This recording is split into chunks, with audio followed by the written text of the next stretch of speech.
गणानां त्वा गणपतिगुं हवामहे कविं कवीनामुपमश्रवस्तमं ज्येष्ठराजं ब्रह्मणस्पत आनशृण्वन्नोतिभिः सेदसादनं प्रणो देवी सरस्वती वाजेभिर्वाजनीवती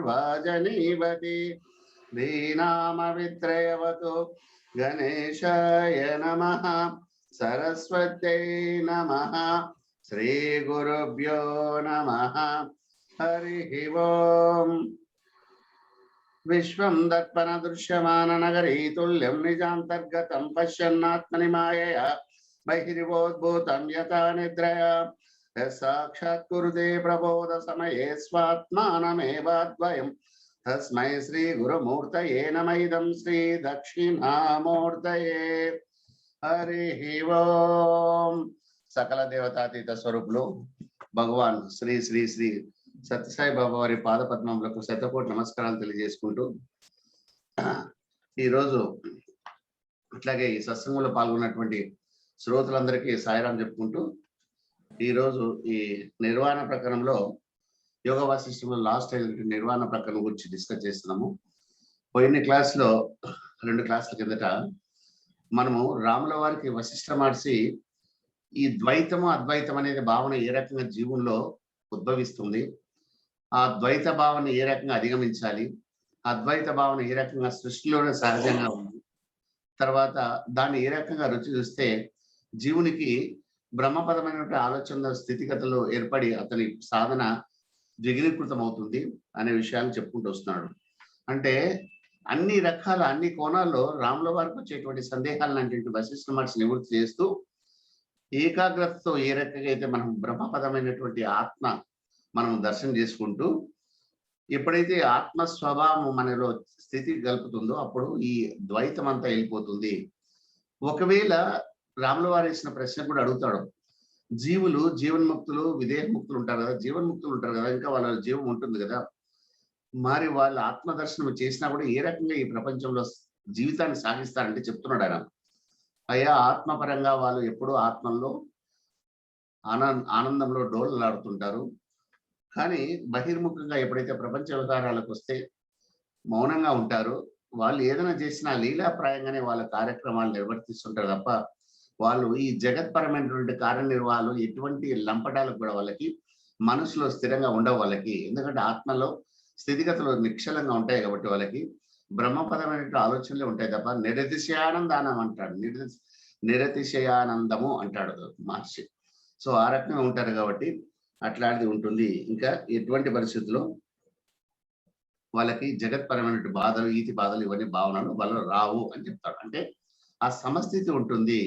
ఆ నిర్వికల్ప సమాధానం ఏ రకంగా అయితే మనం బ్రహ్మపదంలో సాధనకు ఒక మార్గంగా ఆలోచిస్తామో ఆ రకమైనటువంటి నిర్వికల్ప సమాధి స్థితి ఉంటుంది. కాబట్టి వాళ్ళు ఇదంతా వచ్చిపోయే స్థితి, జగత్ అంటే జనిస్తుంది పోతుంది కాబట్టి దాని గురించి అంత ఆలోచించాల్సిన అవసరం లేదు, అంత ప్రాముఖ్యత ఇవ్వరు వాళ్ళు దానికి. కానీ జగత్పరంగా కార్యకలాపాల్లో బహిర్ముఖంగా వాళ్ళు సాధన చేస్తూనే ఉంటారు తప్ప, అంటే వాళ్ళు తురియ అవస్థలో ఉంటారని చెప్తాడు. ఇక్కడ ఏమంటే దాన్ని మనం పోల్చుకుంటూ వస్తే జాగ్రత్త స్వప్న సుషుప్తి తురియ అవస్థలు అంటారు కదా. జాగ్రత్త వ్యవస్థలో మనసు, తర్వాత స్వప్న వ్యవస్థలో మనసు, తర్వాత సుషుప్తి వ్యవస్థలో మనసు నిశ్చలంగా ఉండడము, ఫస్ట్ 2వ అవస్థలో మనసు యాక్టివ్ ఉండడము, లాస్ట్ లో తురియ అవస్థలో ఇవన్నీ ఉండడము. సో ఆ బ్రహ్మపదంలో ఆనందంగా ఉంటాడు కాబట్టి సమస్త వ్యవహార జగత్పరంగా చూస్తున్నా అక్కడ చేస్తున్నా కూడా తనకు ఆ తురియ అవస్థలో అనుభవం చెప్తూ ఉంటాడు రామ. కాబట్టి దాని గురించి నువ్వు ఎక్కువ ఆలోచించవద్దు చెప్పి ఆ రకమైన సాధన కోసం చేయాలంటాడు. తర్వాత మరలా చెప్తున్నాడు ఇక్కడ, అయ్యా జీవులారా మీరు ఎప్పుడైతే ఈ ఆత్మపదమైనటువంటి శాస్త్రం మోక్ష శాస్త్రం అంటాడు, మోక్ష శాస్త్రాన్ని గురించి చక్కగా మనం పాటించకపోతే సాధన చేయకపోతే మీకు ఇటువంటి జన్మ పరంపరలు సాగుతూనే ఉంటాయి. ఈ లోకపరమైనటువంటి జగత్పరమైనటువంటి బాధలు వస్తూనే ఉంటాయి. మీరు వీటిలోనే తల్లి గర్భంలో పుట్టడము చావడం కంటిన్యూగా జరుగుతూనే ఉంటుంది. దీని నుంచి బయటపడాలంటే ఆ బ్రహ్మపదం యొక్క ఆలోచన మీరు చేయాలి. అప్పుడే కర్మఫలాల యొక్క భావన మీలో తగలదు. అటువంటి పరిస్థితుల్లో మీకు ఏమవుతుంది, ఇక ఈ జన్మ పరంపరలు తెగిపోతాయి. అప్పుడు బ్రహ్మపదాన్ని చేరుకోవడానికి ఆత్మావగానం ద్వారా బ్రహ్మపదాన్ని చేరుకోవడానికి అవకాశం ఉంటుందని చెప్పేసి వశిష్ఠ మాకు చెప్తున్నాడు. కాబట్టి ఇటువంటి మేము ఏదో రాముల వారు ఉన్నటువంటి ప్రేమతో మీ మీద ఉన్నటువంటి అవ్యాజ్యమైన ప్రేమతో భావి పాఠకుల యొక్క దృష్టిలో ఉంచుకొని ఈ విషయాన్ని ఇంత క్షుణ్ణంగా లాస్ట్ 20 రోజుల నుంచి డిస్కస్ చేస్తున్నాము. కాబట్టి ఎటువంటి పరిస్థితుల్లో దీన్ని నిర్లక్ష్యం చేయండి, నిర్లక్ష్యం చేయొద్దు. దీన్ని జాగ్రత్త పట్టుకొని ఈ మోక్ష శాస్త్రం అనేది చాలా ప్రధానమైనది, వేద వాంగ్మయంలోనే చాలా ప్రధానమైనది, ఉన్నది ఉన్నట్లుగా మీకు తెలియజేస్తుంది. కాబట్టి జీవుని యొక్క జన్మ, జీవనము, తర్వాత ముగింపు, తర్వాత ఏ రకంగా ఆత్మపదం చేరుకోవాలి, బ్రహ్మపదం చేరుకోవాలి అనే విషయాలు క్షుణ్ణంగా దృష్టాంతాల ద్వారా, ఉదాహరణల ద్వారా మీకు తెలియజేస్తుంది. కాబట్టి ఎటువంటి పరిస్థితుల్లో వీటిని నిర్లక్ష్యం చేయొద్దు. ఈ జన్మను మీరు సాఫల్యత చేసుకోండి అని చెప్తే వశిష్ఠ మహర్షి మరీ మీరు చెప్తున్నాడు. కాబట్టి మీరు ఇంకో మాట కూడా అంటున్నాడు, దీంట్లో కథనో కావ్యమో ఇట్లా చమత్కారంగా రాయలేదనొద్దు, ఇది సత్యం, నిత్య సత్యంగా వర్ణిస్తున్నారు. కాబట్టి ఇది సీరియస్ తీసుకొని మీరు జాగ్రత్తగా మీరు వీటిని పాటించుకోవాల్సి వస్తే మీకు మంచి ఫలితం ఉంటుంది. జీవితాన్ని బయటకు పోవడానికి, జీవితం యొక్క బాధ నుంచి బయటపడడానికి అవకాశం ఉంటుంది. ఆత్మ సుఖం ఒకటే శాశ్వతము, సంసార సుఖం కానే కాదు. అది ఒడుదుడులకి ఎప్పుడు బాధాకరమైనది, దుఃఖపరమైనది. ఒక ఆత్మ జ్ఞాని మాత్రమే సుఖపరంగా ఉంటాడు ఈ లోకంలో, మిగతా వాళ్ళకి లేదు అని స్పష్టంగా చెప్తున్నాడు వశిష్ఠ మహర్షి. అది ఇక్కడ మనం చెప్తున్నాం, దాని విషయంలోనే ఇక్కడ కంటిన్యూ చేస్తున్నాం. ఇక్కడ ఏమంటారంటే, అయ్యా సమస్త జీవులు కూడా చిదాకాశ స్వరూపులే. మనం ఏమనుకుంటున్నాము, ఓహో ఇదేముంది సృష్టి కొంతవరకు అర్థం చేసుకున్నాము. పాంచభౌతికమైనటువంటి సృష్టి, పాంచభౌతికమైనటువంటి జీవుడు, పాంచభౌతికంలో వచ్చేటువంటి ఇహపర సుఖాలు, రీతి బాధలు ఇవన్నీ అనుభవిస్తున్నాం కదా. కాబట్టి ఇదంతా జీవుని యొక్క స్థితిగతుల గురించి నువ్వు ఆలోచన చేస్తూ అక్కడికే ఆగిపోతున్నావు. కాదు, ఇతను చిదాకాశ స్వరూపుడయ్యా జీవుడు. రాముల వారికి ఇండైరెక్ట్ చెప్పడం, వైరాగ్య ప్రకరణలో చాలా బాధలు చెప్పాడు కదా. జీవుడు చిదాకాశ స్వరూపుడు, చిన్మయ స్వరూపుడు, మృణ్మయ స్వరూపుడు కాదు ఇతను అని చెప్తూ వశిష్ఠ మహర్షి ఎన్నో కారణాల ద్వారా రాముల వారికి కన్విన్స్ చేస్తూ ఆ జ్ఞానాన్ని పదిలపరుస్తూ ఆ జ్ఞానాన్ని 10 మందికి పంచాలనే ఉద్దేశంతో మనందరికీ తెలియజేస్తూ వస్తున్నారు. అట్లాగే సమస్త జీవులు చిదాకాశ స్వరూపుడు అంటే ఆ కంటిన్యూషన్ లో అలా చెప్పుకుంటూ వస్తున్నాడు. అంటే ఇది ఎలా ఉందంటే, రామ సూర్యుడు ఆకాశంలో ఉంటే అప్పుడేమొస్తుంది, సమస్త వస్తు సముదాయం అంతా ప్రకాశింపబడుతుంది కదా, అంటే వెలుగు వస్తుంది కదా. ఆ వెలుగులోనే మాత్రం మనం చూడగలుగుతాం. అట్లాగే ఈ బ్రహ్మం అనేటువంటి వెలుగులో సృష్టి జగత్తు ప్రకాశవంతంగా అవుపిస్తుందయ్యా అని చెప్తున్నాడు. కానీ జగత్తు బ్రహ్మంలో ఒక అవయవం మాత్రం అవుపిస్తుంది, కానీ బ్రహ్మం అవయం లేదు, నిరవయం, దానికి ఎప్పటికీ ఉండదు. కాబట్టి ఇదంతా అంతఃకరణ దృష్టితో మాత్రమే నువ్వు దర్శించుకోగలిగితే బ్రహ్మపదం యొక్క నీకు తెలుస్తుంది. తర్వాత ఇవన్నీ ఈ భేద ద్వైతము, అద్వైతము, ఇవన్నీ భేదము ఉపాధి ప్రకటన ద్వారా ఏర్పడేటువంటి ఇది ఎలా ఉందంటే, నీకు అఖండ పరిపూర్ణ బ్రహ్మ జ్ఞానం సంపాదించుకున్న తర్వాత ఇవన్నీ ఆటోమేటిక్ గా మహామాయం అవుతాయి. కాబట్టి సర్వ జగదృష్టులు స్వయంగా ఉపశమిస్తున్నాయి. ఎప్పుడైతే నీకు బ్రహ్మపదం యొక్క జ్ఞానాన్ని ఆర్జిస్తావో, ఈ దృష్టి భేదం ఏదైతే ఉందో, జగత్పరమైన దృష్టి భేదాలు అవన్నీ ఆటోమేటిక్ గా తొలగిపోతాయి అక్కడ నీకు. కాబట్టి ఇది అప్పుడేమైతుంది, నీ స్వరూపం ఏమైతుంది, బ్రహ్మం యొక్క అభేదం, బ్రహ్మస్వరూపమే నువ్వు స్వరూపం, వేరే కాదు అని చెప్పేసి సమస్తము బ్రహ్మస్వరూపం యొక్క అంశమంతా నువ్వే ఉన్నావయ్యా. అది నీవు తెలుసుకోవాలంటే, ఈ భేద దృష్టి తొలగిపోవాలంటే నీకు ఆ బ్రహ్మపదం యొక్క జ్ఞానాన్ని, నిశ్చల స్థితి యొక్క ఆలోచనను క్రమబద్ధీకరించుకోవాలి, ఆ స్థితి పరచుకోవాలి, గట్టిపరచుకోవాలని చెప్పేసి చెప్పుకోవాలి. జీవ భేదం ఇక అనిపించడం లేదు. ఈ జీవుడిట్లు, ఈ జీవుడిట్లు, ఈ జీవుడిట్లు, ఈ జీవుడిట్లు, ఆ భేదము ఆ బ్రహ్మపద జ్ఞానం చేరుకున్నటువంటి, బ్రహ్మపద జ్ఞానాన్ని ఆర్జించినటువంటి జీవునికి ఎటువంటి పరిస్థితుల్లో ఆ భేదం రాదు. కాబట్టి తత్వజ్ఞానికి శుద్ధ బ్రహ్మమే సర్వత్రా విషయం అవుతున్నది. నువ్వేమంటున్నావు, జగత్పరమైనటువంటి విషయాలతో లంపటాలు దిగి ఇవన్నీ అంటే అరిషడ్ వర్గాలుగా ఏర్పడి ఈ ఏమంటారు చిత్తము, అంతఃకరణ, వీటి తర్వాత కామక్రోధలో మహమ్మదాచారాలతో, తర్వాత ఈ ఇంద్రియాల ద్వారా, మనసు ద్వారా జగత్పరమైనటువంటి ఆలోచనలను ఎప్పుడైతే ఆ ఆలోచనలో నిమగ్నమై ఉంటాయో అప్పుడు ఏమైతాయి, విషయాల పటంగా నువ్వు బాధలు తెచ్చుకున్నావు. అట్లా కాదు, బ్రహ్మజ్ఞానికి వేరే రకంగా ఉంటుంది. తత్వజ్ఞానికి శుద్ధ బ్రహ్మమే సర్వత్రా వ్యాపించున్నది. అతనికి ఇవన్నీ కానరావు, జగత్పరమైనటువంటి విషయాలు అంపటాలు కానీ ఇంద్రియాలు మనసు ద్వారా ఏర్పడే వ్యాకులత కానీ సంభవించవా అని చెప్తారు. అంటే శుద్ధ బ్రహ్మము సర్వకాల సర్వావస్థలందరూ భేదకలంకరహితమై సదా నిర్మలమై బలైచున్నది. ఎందుకంటే నువ్వు ఎప్పుడైతే బ్రహ్మజ్ఞానం యొక్క దాంట్లో లీనమవుతాయో అప్పుడేమవుతుంది, అది ఎప్పటికీ నిర్మలమే. ఎటువంటి దానికి కలంకం ఉండదు. ఎటువంటి దోషభూయిష్టమైనటువంటి గుణాలు దాంట్లో ఉండవు. కాబట్టి అది ఎప్పుడు యథాతథంగా ఉంటుంది. తర్వాత వేరే రూపం అంటే ఈ రకంగా జగత్పరమైనటువంటి నాటకాలు ఏవైతే వచ్చి నీకు విషయాలంపట లాగి జీవుని సతమతం అవుతున్నావు అని లేవు, తొలగిపోతాయని చెప్తున్నాడు. కాబట్టి అలా కాకుండా అజ్ఞానులకి ఏమవుతుంది, నీవు నేను అది ఇది భేదం చూపులోనే భేదభావం వస్తుంది, ఆలోచనలోనే భేదభావం వస్తుంది. అంటే ఎండమావలో నీరున్నాయని చెప్పేసి పరిగెత్తాడు అజ్ఞాని, నీరు దాహం వేస్తుంది కాబట్టి. జ్ఞానం అట్లా కదా, ఎండమావలు ఉండవు నీరుండవు అని తెలుసుకుంటాడు, అంతే భేదం ఉంటుంది అని చెప్తున్నాడు. కాబట్టి జ్ఞానికి భేదాలు ఒప్పించవయా అని చెప్తున్నాడు. కాబట్టి ఇది విగ్రహం ఇది పురుషులని పక్కన పెట్టినప్పుడు క్లియర్ ఏర్పడుతుంది. ఆ విచక్షణ జ్ఞానాన్ని ఉపయోగిస్తాడు జ్ఞాని. అజ్ఞాని అలా ఆలోచించాడు, అవసరాన్ని బట్టి స్పందించడం నేర్చుకుంటాడు. కాబట్టి అవసరానికి తాగినట్లు సాధన చేసుకొని దానికి నిర్మూలన ఎట్లా చేసుకోవాలా, దానికి సమాధానం ఎట్లా తీసుకోవాలని జ్ఞానం విచక్షణ జ్ఞానాన్ని ఉపయోగించడం చెప్తాడు. కాబట్టి అప్పుడు ఏమైతుంది, అయ్యా జగత్ లేదయ్యా, సర్వం బ్రహ్మమే ఉంది, ఈ మొదట్లో లేదు, తర్వాత జరుగుతుంది లేదు, ఇక ముందు కూడా ఉండదు అని చెప్పేసి అతనికి స్పష్టంగా ఏర్పడుతుంది. ఏదంటే ఈ సమస్త జగత్తు చిదాకాశం యొక్క స్వరూపమే కాబట్టి అని క్లియర్ గా ఏర్పడుతుంది. ఇది ఎట్లా అంటే స్వప్నంలో ఏ రకంగా ద్రష్ట, జాగ్రత్తలో ఏ రకంగా ద్రష్ట అనుభవాలు తీసుకొని సమస్తము చిదాకాశంలో ఉన్నాయని మనం ఇంతకుముందు డిస్కస్ చేశాము. అలాగే ఈ చిదాకాశం ఏకము నిర్మలమైనటువంటి మనకు గుణాలతో విలసిల్లుతుంటుంది. ఆ జ్ఞానం ఎప్పుడైతే జీవుడు సంపాదించుకుంటాడో ఇంకా ఏమి లేదు అంటే సదేవ సౌమ్యేదమగ్ర ఆసీదేకమేవా ద్వితీయం బ్రహ్మ అంటే జగత్తుకు పూర్వము ఏకమగు చిద్వస్తు మాత్రమే కలదు అని వేదం స్పష్టంగా చెప్తుంది.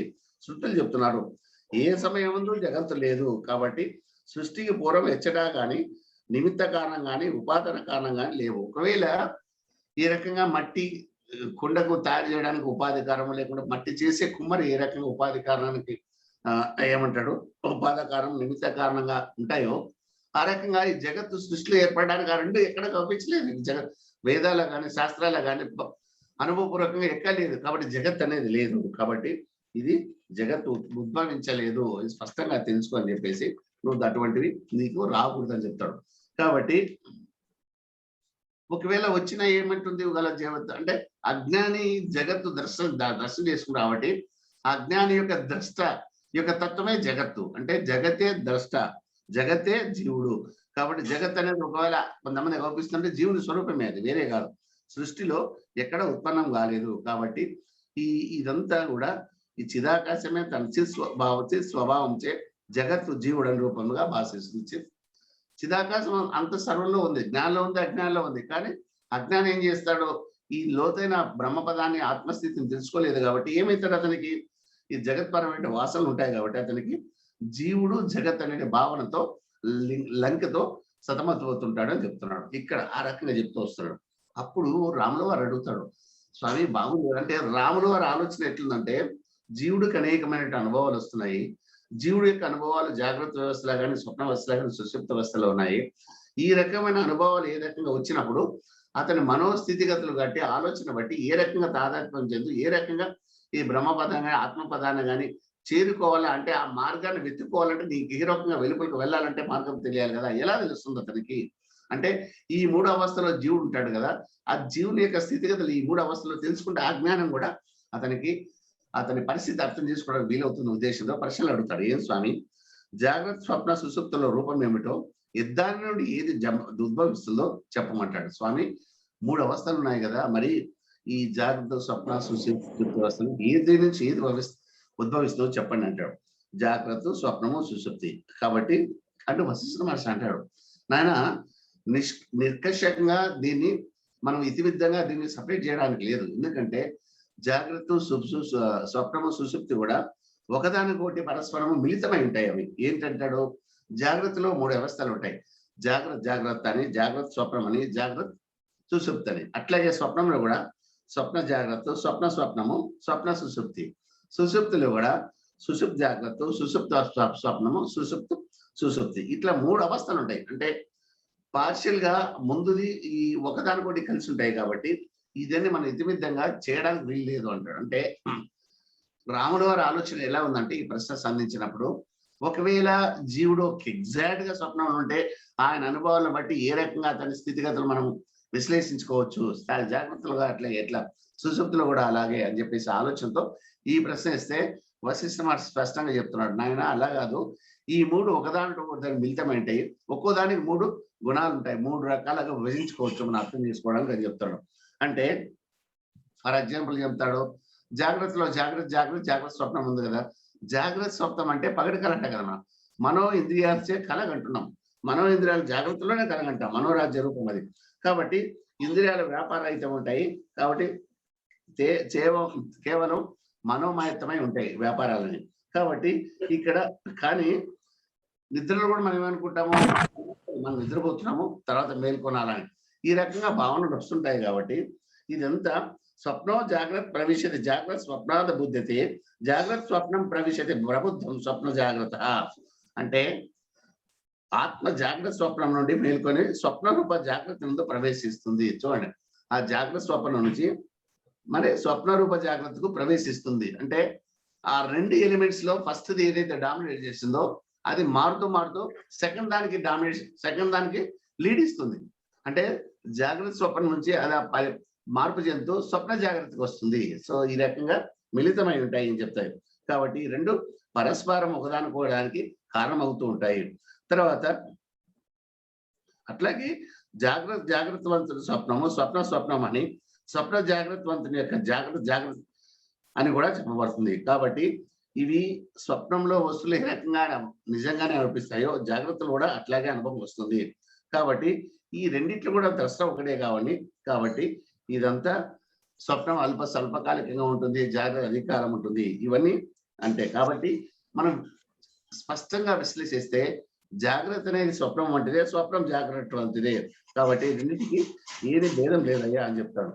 కాబట్టి అయితే స్వప్నం జాగ్రత్తలో శమించిపోతుంది. తర్వాత స్వప్న పదార్థాలని సూర్యరూపం అవుతున్నాయి. అంటే రాములు వారు అడుగుతాడు, స్వామి నేను చెప్పింది కరెక్ట్, అన్ని 2 భేదం లేదంటున్నాడు కదా. జీవుడు స్వప్నాన్ని పొందుతాడు కదా, స్వప్నం చేసి మేలుకుంటాడు కదా. మేలుకున్న తర్వాత అవన్నీ ఏం లేకుండా స్వప్నం తీసి పారేస్తాడు కదా, ఏం రావు కదా. జాగ్రత్త అట్లా కాదు కదా. జాగ్రత్త ఉంటుంది, జాగ్రత్తల అనుభవాలు ఉంటాయి. స్వప్నం అంటావు, మరి ఆ స్వప్నం నుంచి బయటకు వచ్చినాక ఆ జాగ్రత్త పరమైన అనుభవాలు మళ్ళీ మనకు కంటిన్యూ అవుతాయి కదా. మరి ఇవి శమించిపోవడం లేదు కదా. స్వప్నంలో మాది కంటే అవుతున్నాయి కదా. మరి దీనికి ఎట్లా మీరు స్వప్నము జాగ్రత్త ఒకటే ఏం భేదం లేదని మీకు ఎలా చెప్పగలుగుతారు స్వామి అని చెప్తే అడుగుతాడు వశిష్ఠ మహర్షి. దాన్ని చెప్తాడు వశిష్ఠ మహర్షి. అట్లా కాదు, నువ్వు జాగ్రత్తగా విశ్లేషిస్తే నిన్నటి స్వప్నం ఈరోజు స్వప్నంతో లేదు. కరెక్ట్ కదా. స్వప్నం జాగ్రత్త వస్తుంది, స్వప్నం మాయమైపోతుంది. కరెక్ట్ కదా, ఒప్పుకుంటా. అట్లాగే జాగ్రత్తలో వచ్చినట్టు అనుభవాలు స్వప్నంలో ఏముండవు, తర్వాత వెళ్ళిపోతాయి. తర్వాత నిన్నటి జాగ్రత్త విషయాలు ఎప్పుడు వస్తుంది పోతుంది కాబట్టి జాగ్రత్త అంటే జగత్తులో. కాబట్టి అవి ఈ రోజు జాగ్రత్త వాదం భేదం టాలీ కాదు ఎగ్జాక్ట్ గా. అట్లాగే ఒక జన్మలో జీవుడు ఏ రకంగా జాగ్రత్తలు అనుభవాలు వస్తాయో నెక్స్ట్ జన్మలో వచ్చినప్పుడు అతనికి ఇవన్నీ క్షమించిపోతాయి, గుర్తుకే రావు. కాబట్టి ఇదంతా ఎలా ఉంటుందంటే ఒక జాగ్రత్త నుంచి ఇంకొక జాగ్రత్త పోయినప్పుడు క్షమించిపోతుంది. ఎలా జస్ట్ లైక్ స్పర్శంలో స్వప్నంలో ఏ రకంగా అనుభవాలు క్షమించిపోతాయి ఒక స్వప్నం నుంచి ఇంకో స్వప్నం, లేకుండా ఒక స్వప్నం జాగ్రత్త నుంచి ఈ రకంగా అట్లాగే జాగ్రత్త కూడా అయిపోతుంది. కాబట్టి తర్వాత స్వప్నం సుషుప్తి సమయాల్లో కూడా జాగ్రత్త యొక్క అనుభవాలను మొత్తం క్షమించిపోతున్నాయి కదా. కాబట్టి జాగ్రత్త స్వప్నంలో అభేదమైనవి కూడా మనం చెప్పగలుగుతాము. తర్వాత ఈ జీవితం అనేది స్వప్నమయ్యా అంటే గత జన్మ జీవితంలో ఉన్నటువంటి స్వప్నాలు కానీ జాగ్రత్తలు కానీ ఈ జన్మలో రావు నీకు. అవి నీకు దర్శనం కావు, అవి నీకు అనుభవంలోకి రావు. అట్లాగే నెక్స్ట్ జన్మలో వచ్చేటి కూడా ఈ జన్మలో ఉండేటువంటి జాగ్రత్త కానీ స్వప్నాలు కానీ నీకు అనుభవంలోకి రావు. కాబట్టి ఏదైనా కూడా మనకు ఈ స్వప్నము జాగ్రత్త నీవు వాటి గుణగణాలను క్షుణ్ణంగా లేకుంటే విశ్లేషిస్తే మైక్రో లెవెల్ అంటే సూక్ష్మంగా విశ్లేషిస్తే నీకేమవుతుంది, వాటికి ఏ రకమైనటువంటి భేదం లేదు. మరణానంతరం జాగ్రత్త ఇప్పటికి లేదు, మరణానంతరం జాగ్రత్త ఇప్పటి జాగ్రత్త లేదు. ఈ విధంగా జన్మకు ముందటి జాగ్రత్త ఇప్పటికి సూర్యమంగుచున్నది. అంటే జన్మపరంగా జీవుడు అధిగమిస్తున్నాడు. కాబట్టి ఒక జన్మలో ఉన్నటువంటి జాగ్రత్త సంబంధించిన అనుభవాలు కానీ స్వప్నపరమైన అనుభవాలు కానీ నెక్స్ట్ జన్మ క్యారీ కావడం లేదు కదా. కాబట్టి ఆ రకంగా కూడా ఈ 2 ఒకటి. అదంతా చైతన్యం యొక్క చమత్కారమే ఈ రకంగా జీవుని ఈ జాగ్రత్త అనుభవాలు స్వప్న అనుభవాలు తీసుకొస్తున్నాయి అంటూ చెప్తున్నాడు. కాబట్టి ఇదంతా అలాగే ఉంటుంది. కానీ ఒకటి గుర్తుంచుకో, నీకు ఎప్పుడైతే సర్వము చిదాకాశ స్వరూపులైనప్పుడు, చిదాకాశ స్వరూపం అంటే నువ్వు ఏమైనా పంచభౌతికం కదా, వెలుతురు, సూర్యుడు, చంద్రుడు ఇవన్నీ ఉన్నాయి కదా. అసలు సూర్యుడు యొక్క వెలుతురు ద్వారా సమస్త దర్శనం చేసుకుంటా ఉంటాం కదా. యాక్చువల్గా చిదాకాశమే సూర్య చంద్రుల ద్వారా వెలుతురు ప్రసరింపజేస్తుందయా, జ్ఞానం మనకు కలిగిస్తుంది. కాబట్టి అది ఈ సూర్యచంద్రాలతో కూడి భాషించడం అనేది చిదాకాశం యొక్క స్వభావమై ఉన్నది. కాబట్టి అది అందువల్లనే నీకు సూర్యుడు లేకున్నా చంద్రుడు లేకున్నా స్వప్నంలో ఏమైతుంది, వస్తువులు ప్రకాశిస్తున్నాయి. మరి సూర్యుడు ఎక్కడున్నాడు, చంద్రుడు ఎక్కడున్నాడు? చిదాకాశం యొక్క స్వరూపం. భ్రాంత అసత్య రూపాయం స్థిరాయాం సత్య వస్తువ ఆకాశమాత్ర దేహాయం ఇవైనా ప్రతిగ్రహ. కాబట్టి జగత్ అనేది భ్రాంతి రూపమైనది, శూన్యమాత్రమైనది, అసత్యమైనది. అట్లయి కూడా ఇదేమి ఇంద్రియ దర్శనం ద్వారా ఏవైతే సత్యమైనట్టు మనకు కనిపిస్తుంది. ఇదంతా ఈ రకంగా దీని గురించి ఎక్కువ ఆలోచన చేయకూడదు. అంటే గ్రహీత, గ్రహణము, గ్రహణం అనే విశ్లేషణ ద్వారా జగత్ యొక్క అనుభవాలు మనం ఏదైతే తెలుసుకుంటాం వీటంతా అధిగమించి బ్రహ్మస్వరూపం ఉంటుంది. కాబట్టి నువ్వు ఈ రకంగా ఈ మీమాంసలు పొందొద్దు. ఈ జగత్ ఏంటి, ఈ వస్తువు ఏంటి, ఈ రకంగా నా మీద ప్రభావం చూపిస్తుంది, ఇవన్నీ ఈ రకంగా నువ్వు భేదభావం చూసుకుంటూ ఇక్కడే స్టక్ అవద్దు. నువ్వు ముందుకెళ్ళు, జ్ఞానాన్ని ముందు తీసుకెళ్ళు, జ్ఞానార్జనలో సాధన ముందుకు తీసుకెళ్ళని చెప్పేసి స్పష్టంగా చెప్తున్నాడు. అంటే జగత్పరమైన లంపటాలు ఏ రకంగా నీళ్ళు భేదభావం కలిగించి జీవుని స్తంభింపజేస్తుందో దాన్ని దాటుకోవాలి. ఎందుకంటే సత్యం ఈ రకంగా ఉందని చెప్పేసి వశిష్ఠ మహర్షి అక్కడ చెప్పుకుంటూ వస్తున్నాడు. తర్వాత రాముల వారికి ఇంకో క్వశ్చన్ వస్తుంది. స్వామి, ఈ ఆధ్యాత్మిక శాస్త్రంలో ఆత్మఖ్యాతి, అఖ్యాతి, అసత్ఖ్యాతి, అన్నదాకాతి అని చెప్పేసి పదాలు ఉపయోగిస్తారు కదా ఆత్మకు సంబంధించినటువంటి. అంటే మీరు ఆత్మ జ్ఞానం సంపాదించుకోవాలంటారు కదా. ఈ ఏమైతుంది, ఈ ఆధ్యాత్మిక శాస్త్రంలో శాస్త్రం ఏం చెప్తుంది, ఆత్మఖ్యాతి అనేది, తర్వాత అఖ్యాతి అనేది, అసఖ్యాతి అనేది, అన్యదాఖ్యాతి అనే పదాలు ఉపయోగిస్తారు కదా వేదాంతం వేద్యులు. కాబట్టి వాటిని గురించి కాస్త ప్రవచించండి స్వామిని రాముల వారు వశిష్ఠ మహర్షి కోరుతాడు. ఎందుకంటే ఈ నువ్వు ఆత్మపరంగా జ్ఞానాన్ని సంపాదించినప్పుడు ఆత్మపరమైన దృష్టి జీవునికి ఏ రకంగా డెవలప్ అవుతుంది, అది ఆత్మఖ్యాతిన, అఖ్యాతిన, అసఖ్యాతిన, లేకుంటే అన్నదాఖ్యాతి అనేది నిర్ధారించుకోవాలి రాముల వారు అని చెప్పేసి మనం నిర్ధారించుకోవాల ఉద్దేశంతో వశిష్ఠ మహర్షి రాముల వారు అడుగుతున్నాడు. కాబట్టి చెప్తున్నాడు ఇక్కడ వశిష్ఠ మహర్షి సమాధానం చెప్తున్నాడు. ఏందైనా అంటే, అయ్యా, గురువులు శిష్యులకు బోధించేటప్పుడు ఇవి ఉపయోగిస్తారు. ఎందుకంటే ఆత్మకు సంబంధించిన 4 శబ్దాలను ఉపయోగించేస్తారు. అది ఎలా అందంటే అవి ఆత్మ అలౌకికమైనది, అఖండమైనది, తత్వమైనది. కాబట్టి ఈ 4 విశేషాలు పాఠ్యాంశ బోధన కొరకే చెప్తారంటాడు. ఆత్మఖ్యాతి, ఫస్ట్ ఆత్మఖ్యాతి అంటే ఎందుకు వచ్చింది ఆత్మఖ్యాతి అంటే ఒక డెఫినేషన్, ఒక ప్రిన్సిపల్ ఎస్టాబ్లిష్ చేస్తున్నాం. ఆత్మఖ్యాతి అనే పదాన్ని ఎలా ఉపయోగిస్తారంటే, సృష్టాదిలో పూర్వం వ్యాపకం, ఆకాశం వల్ల అంతటా వ్యాపించి ఉన్నది చిదాకాశమే ఈ ప్రకారం జగత్ రూపంలో తాను స్మరిస్తుంది. అంటే మొట్టమొదటి చిదాకాశమే ఉంది, తర్వాత ఉంది, ఇప్పుడు ఉంది, అంతా ఉంది. కానీ అది జగత్ అనేది లేదు. తర్వాత ఉత్తరోత్తర జగత్గా భాషిస్తుంది జీవుని యొక్క దృష్టి పరంగా.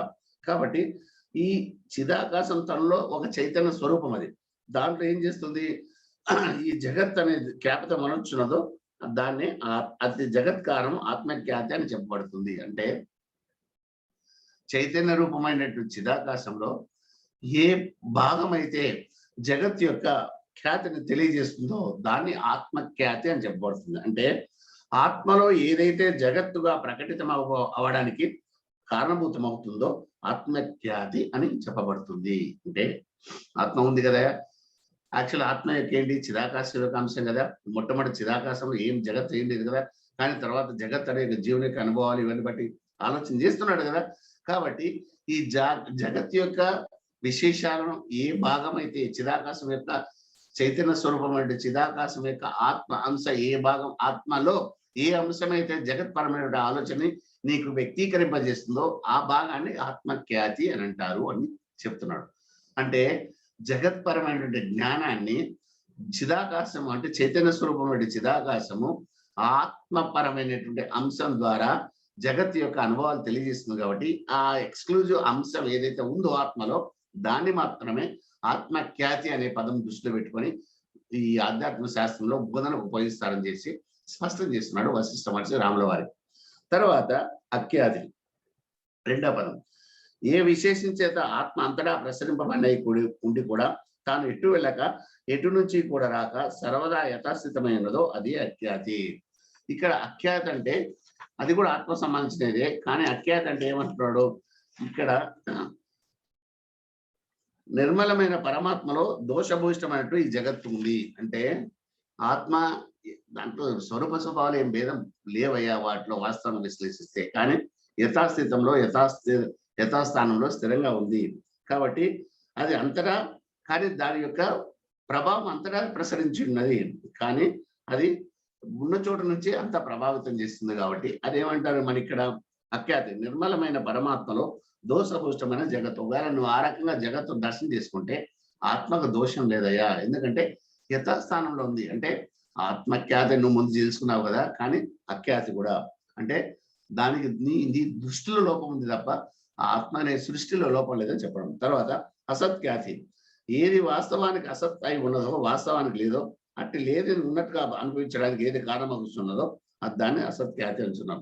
అయ్యా నువ్వు కొన్ని ఏం చేస్తావు, జగత్తు ఉందా, జగత్ అనే భ్రాంతం అని చెప్పుకుంటున్నాం కదా, ఈ జగత్ అంటే అసత్తు సత్యంగా పరమాత్మదే వ్యక్తం అవుతుంది. అంటే ఆత్మ అంటే పరమాత్మ అంశం కాబట్టి ఏమైతుంది, అసత్ అనేటువంటి జగత్తు కూడా సత్యం అనే భావనకి ఏ రకంగా ఆత్మపరంగా ఆలోచిస్తావో అప్పుడు ఆ జీవుడికి ఆ ఆత్మని అసత్ఖ్యాత అని చెప్పేసి చెప్పడానికి వీలవుతుందని చెప్తాడు. తర్వాత అన్యదాకాతి, తర్వాత అయ్యా ఆత్మ యొక్క స్వరూప స్వభావం కానీ దాని స్థానం కానీ ఇంటిలో ప్రసరింపబడింది కదా, ప్రభావితం చేస్తుంది కదా.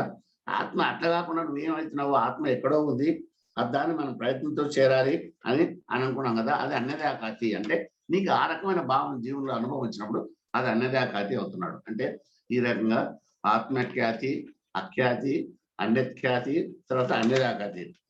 ఆత్మఖ్యాతి, అఖ్యాతి, అసత్ఖ్యాతి, అన్యదాకాతి అనే రకమైనటువంటి పదాలను ఉపయోగిస్తున్నాడు రామ అని చెప్పేసి వశిష్ఠ మహర్షి చెప్తున్నాడు. కాబట్టి మనం ఏమి చేస్తున్నట్టు అల్టిమేట్ గా మనం వస్తువు యొక్క స్వరూప స్వభావాన్ని మనం కెమిస్ట్రీలో ఏదైనా ఒక పదార్థం ఇంకో పదార్థం కలిపి ఒకటి ఏర్పడుతుందో మనం తెలుసుకుంటాం కదా, ఆక్సిజన్ హైడ్రోజన్ కలిసి నీరు ఏర్పడుతుందో అట్లాగే. కానీ ఆక్సిజన్ వేరే హైడ్రోజన్ వేరే, వాటి యొక్క ఇండివిజువల్ అనాలిసిస్ చేసినప్పుడు విశ్లేషణ ధర్మంగా నీకు వేరే గుణగణాలు వస్తాయి, వాటిని కంబైన్ చేసినప్పుడు వేరే గుణగణాలు వస్తాయి. అట్లాగే ఆత్మ స్వరూపము నిశ్చలంగా నిర్మలంగా ఉంటుంది, అంతే తప్ప నువ్వు కలిపినప్పుడు జగత్పరమైన విషయాలు కలిగినప్పుడు ఈ రకంగా భావనలు నీకు వస్తాయని చెప్తున్నాడు. నిష్క్రియము చిద్రూపమైనటువంటి చిదాకాశమే ఈ రకంగా జగద్రూపంగా ఏర్పడుతుంది. కాబట్టి ఆత్మ ఏదైతే చిదాకాశం యొక్క స్వరూప స్వభావంలో ఉన్నాయి కాబట్టి దాంట్లో ఈ రకంగా జీవుని యొక్క దృష్టి ఈ రకంగా విశ్లేషణ జరగడం జరుగుతుంది అని చెప్తాడు. కాబట్టి ఇది ఎందుకంటే ఆత్మ ఎప్పుడు ఆత్మగానే ఉంటుంది తప్ప దాంట్లో మార్పులు చేతులు ఉండవయ్యా. కాబట్టి ఇదంతా జగత్తుగా, కాబట్టి ఇవాళ నీకు ఏదైనా అనిపిస్తే జగత్తుగా కనిపించేది కూడా ఆత్మయే. ఒకవేళ అంత ఆత్మపరంగా జ్ఞానం సంపూర్ణంగా నీలో వస్తే నీకేం తెలుస్తుంది, జగత్ అనేది లేదా సమస్త బ్రహ్మమే ఆత్మస్వరూపం అని తెలుస్తుంది.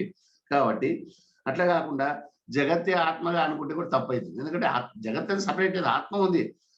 ఆత్మలో జగత్ అనే భావన నీకు వస్తే రావచ్చు, అది వేరే విషయం తప్ప నీకు జగత్ ఉంది అందువల్ల ఇది ఆత్మ అంశం నేను ఆపాదించడానికి లేదని చెప్తున్నాడు.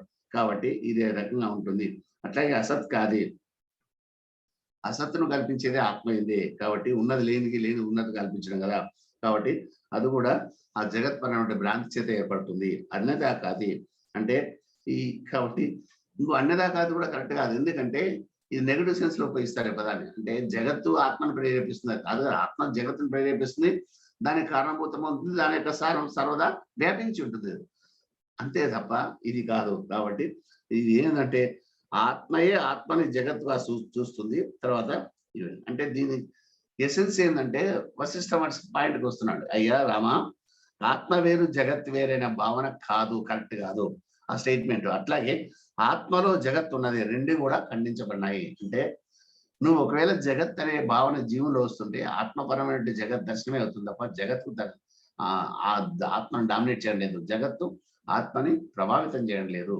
ఆత్మని ఆత్మపరంగా జగత్పరంగా అనుభవంలోకి తీసుకుంటుంది ఆ జీవునికి స్పెసిఫిక్ గా, అంతే తప్ప కాదు. కాబట్టి ఆత్మ వేరు జగత్ వేరైన భావనే లేదు. నువ్వు సపరేట్గా విశ్లేషించడానికి లేదు. అట్లాగే ఆత్మలో జగత్ ఉన్నది అనేది తప్పు కూడా. ఎందుకంటే ఆత్మ ఎప్పుడు జగత్ కాలేదు కదా. ఆత్మ నీ దృష్టిలో నీ నీ యొక్క అనుభవం రీత్యా రివర్స్ ఫార్ములాలో నువ్వు ఆత్మని కరెక్ట్ గా విశ్లేషించుకోలేదు కాబట్టి, జగత్ పరంగా నువ్వు ఆత్మను దర్శనం చేసుకుంటే ఈ రకంగా భేదభావం వస్తుంది కాబట్టి అది కరెక్ట్ కాదు కదా. కాబట్టి ఆత్మలో జగత్తు ఉన్నదని కూడా రెండు కూడా వాదనకు ఖండించబడుతున్నాయని చెప్తాడు. కాబట్టి అంటే రాములు వాడు అడుగుతున్నాడు, స్వామి మరి ఈ పదాలు ఏవైతే ఉన్నాయో ఆధ్యాత్మిక శాస్త్రంలో ఆత్మఖ్యాతి, అఖ్యాతి, అన్యదాఖ్యాతి, అసత్ఖ్యాతి, ఇవన్నీ స్వప్న మనోరాజ్య తదితర దృశ్యం వలె కల్పన మాత్రం లేవని అనుకోవచ్చా? అంటే ఇవన్నీ ఏదో పాఠ్యాంశం బోధన కోసం అట్లా సృష్టించి ఉపయోగించే పదాలు తప్ప యాక్చువల్గా దీనివల్ల పెద్ద సారం లేదు అంటే వశిష్ఠ మహర్షి అంటాడు. కరెక్టే, నువ్వు చెప్పేది అంతవరకే, దాన్ని నువ్వు అర్థం చేసుకుంటే మాకేం అబ్జెక్షన్ లేదు. ఆత్మఖ్యాతి అసత్యఖ్యాతి అఖ్యాతి ఖ్యాతి అన్నత ఇత్యేతాచిత్ సమత్కృత్య ఆత్మ ఖ్యాతిర్విభూతయ. కాబట్టి ఇదంతా ఇవన్నీ నాలుగు అయి ఉన్నాయి కానీ అనాత్మ అయి ఉన్నది అన్నదిగా అనిపింది. కాబట్టి నువ్వు ఆత్మకు సంబంధించిన విషయాలు నువ్వు ఎప్పుడైతే వేరే రకంగా ఆలోచిస్తావో అదంతా అనాత్మనే, అది కాదు. కాబట్టి చిద్రూపం పరబ్రహ్మము ఆత్మఖ్యాతి అని లేదు. కాబట్టి ఆత్మఖ్యాతి ఆత్మ యొక్క ప్రసరం అన్నది కలిగి ఉండలేదు. దానికి వాచ్యార్థం కానీ లక్ష్యార్థం కానీ అనేది ఆత్మ. కాబట్టి ఆత్మకు ఆది అంతం లేవు. కాబట్టి జగత్ పరిమితి లేవు. అది మొట్టమొదటి చెప్తున్నాం, జీవునికి ఆత్మ ఉంది, ఆత్మస్వరూపునికి మరణం లేదు, జీవితం లేదు, జనం లేదు, ఇలాగే చెప్పుకుంటాం. కాబట్టి చిద్రూప పరబ్రహ్మము ఆత్మ వాక్కుచే చెప్పబడేది కాదు అంటాడు. అంటే వాక్కుకు అందండి అది. కాబట్టి అది సర్వదా ఏకము, శిలాగర్భం వల్లే అత్యంత ఘనీభూతమైనది అంటాడు. అంటే నువ్వు ఏ రకంగా ఆత్మపరంగా విశ్లేషణ చేసేసి జీవుని యొక్క ఆత్మజ్ఞానం కావాలని ఎప్పుడైతే నీకు స్థిరీకరింపబడిందో మనసులో, నువ్వేమనుకుంటున్నావు, ఈ ఆత్మ అంటే ఈ రకంగా పదాలు ఉపయోగిస్తున్నారా, వీటి ఏంటి ఈ రకంగా భేదభావం అనిపిస్తుంది కదా అనే ఉద్దేశంతో నన్ను ప్రశ్న చేసామని వశిష్ఠ మహర్షి అర్థం చేసుకొని ఏం చెప్తున్నాడు, అట్లా కదయ్యా, ఆత్మ ఎప్పుడు ఘనీభూతంగా ఉంటుంది, అది ఒక శిలాగర్భం వలె అత్యంత ఘనీభూతమైనది అని చెప్పేసి ఒక ఉపమానం తీసుకొస్తున్నాడు ఇక్కడ. ఏంటంటే ఒక ఎగ్జాంపుల్ చెప్పుకుంటూ ఒక సన్నివేశాన్ని క్రియేట్ చేసి ఆ సన్నివేశంలో ఏ రకంగా జీవుడికి ఆ సన్నివేశంలో ఆ రకమైన ఆలోచనలు అనుభవాలు అంతఃకరణలో వస్తాయో ఆ రకంగా వాటిని ఆత్మ యొక్క పరంగా తెలియజేయడానికి వశిష్ఠ మహర్షి ఇక్కడ శిలాఖ్యానం అనే విషయాన్ని తెలియజేస్తున్నాడు.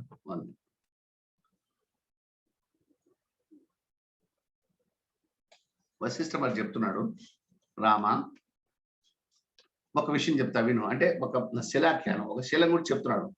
నా ఎదురుగా ఒక గొప్ప శిల ఉందయ్యా. ఆ శిల ఏంటంటే దానికి చాలా గొప్పగా వ్యాపించున్నది. అంటే కొన్ని కోట్ల యోజనములు అసలు దాని పరిణామంతో చెప్పే పరిస్థితి లేదు. అన్ని వైపులా వ్యాపించినది. ఆకాశం వైపు కూడా ఒక గోడ ఉన్నదనుకుంటే అది ఎంతవరకు లక్షలాది గోడల కంటే విస్తృతమైనది, చాలా కఠినమైనది, నిర్మలమైనది, విశాలమైనది ఈ శిల. కాబట్టి కానీ ఆ శిలకు అవయవాలు లేవు, సందులు లేవు, దట్టమే వజ్రంలా అతి దృఢమైనది, విశాలమైనది, పరిపుష్టమైనది. బహిర్ముఖంగా చాలా కఠినంగా ఉంటుంది, గాంభీర్యంగా ఉంది కదా. అయినా గర్భకోశం శిల మధ్యలో గర్భకోశంలో ఆకాశంలాగా అతి నిర్మలమై ప్రకాశిస్తుంది. అసంఖ్యాక కల్ప సమూహాలు గడిచిపోతున్నప్పటికీ ఆ గండశిల దాని శిలాగర్భ విభాగము ఏమాత్రమో మార్పులు చేర్పులు లేకే ప్రకాశిస్తుంది. దాని ఉపరితలము దేహభాగము ఇవన్నీ అతి రమణీయమై ప్రశాంతమయమై అతి నిర్మలమై మధురాతి మధురమై అత్యంత సౌందర్యంగా ఒప్పుచున్నాయి. ఇవన్నీ శిలను గురించి చెప్పుకుంటూ ఆత్మ గురించి చెప్తున్నాడు మహర్షి. చూడండి, ఇండైరెక్ట్ గా మొత్తం ఆత్మ యొక్క స్వరూప స్వభావాల గురించి చెప్తున్నాడు. అంటే ఒక శిల బహిర్ముఖంగా ఏ రకంగా బహు కఠినంగా విస్తారంగా గొప్ప శిల ఉండి గాంభీర్యంగా ఉందో అంతర్ముఖంగా చాలా మృదుమధురంగా తర్వాత ప్రశాంతమై నిర్మలమై ఉన్నాయని చెప్పి అంటాడు. ఒకవేళ ఆ శిల ఏ జాతి చెందిందంటే అటువంటి శిల ఎక్కడ సృష్టిలో లేదు. దాని గురించి ఏ రకంగా పోల్చుకుంటాను ఎవరేం చెప్పాలి, నేను ఎట్లా, నాకు కూడా ఎలా తెలుస్తుంది.